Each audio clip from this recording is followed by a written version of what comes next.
Building skills. Building homes. Building community. The Holiday Farm Fire started September 7th, 2020. It ranks among the largest wildfires in Oregon history, burning approximately 175,000 acres and destroying 517 homes in Lane County. Cliff and Connie Richardson evacuated their home in the rural town of Blue River and had to resort to retreating to the community track as they were blocked in from the east and the west. Returning to find their home burned down and the town covered in ash was completely devastating.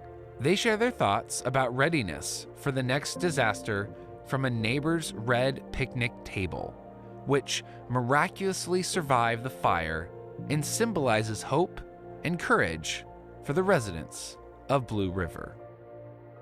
The fires of 2020 were a wake-up call for the state and the county and the local municipalities. Our community was not ready for that. I don't know that any community could actually be totally ready anyway, but it put a realization into a lot of us up here that, number one, rather than always look to the outside for help, we need to stand up ourselves, number one. We need to be the first line of defense.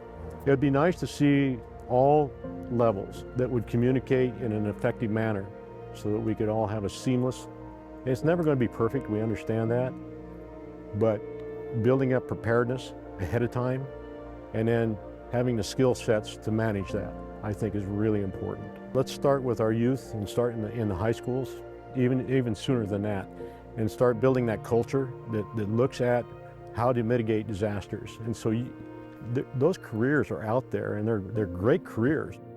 Heather Huntley, a firefighter, shares her firsthand account of this fire and calls the next generation to consider pursuing careers in disaster and crisis.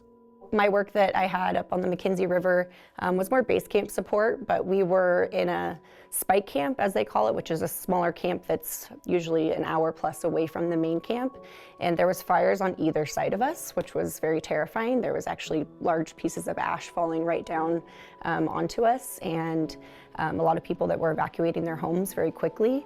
This was something that kind of opened up my eyes to how quickly these fires can come into communities and really just wipe out large amounts of homes. And a lot of these people had no time to collect their things and evacuate. I would advise a young person to get involved and learn more by getting involved in some sort of youth program.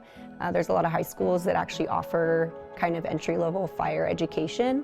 And even if they aren't offered at those places, there's a lot of additional programs and agencies in the area that are more than happy to educate kids on those types of things so that they can get involved early and be ready to have a career in natural disaster when they turn 18. There are so many different jobs that you can have revolving around fire and helping with natural disaster. Whether an EMT, a paramedic, there's also base camp support. Over the last few years, we've been extremely short on resources, and it's highly important that we encourage our youth and those that are capable to come out and pursue careers in natural disaster.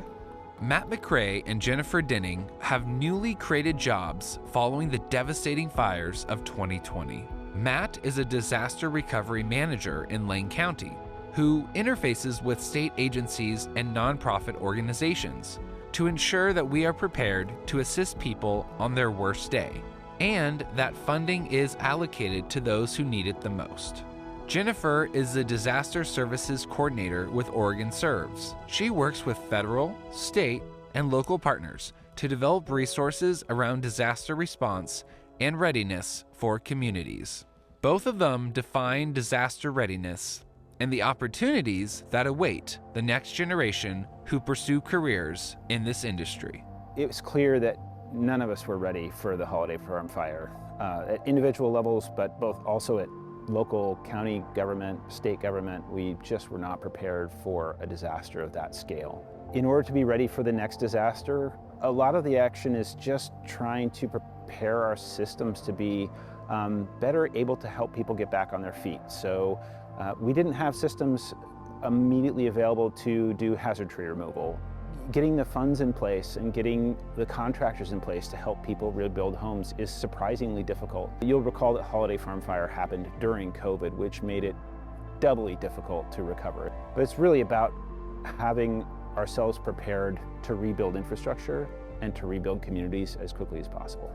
Readiness really means making sure that communities have the knowledge they need to be best prepared to face a disaster, and not only to survive in a disaster, but to be able to recover quickly.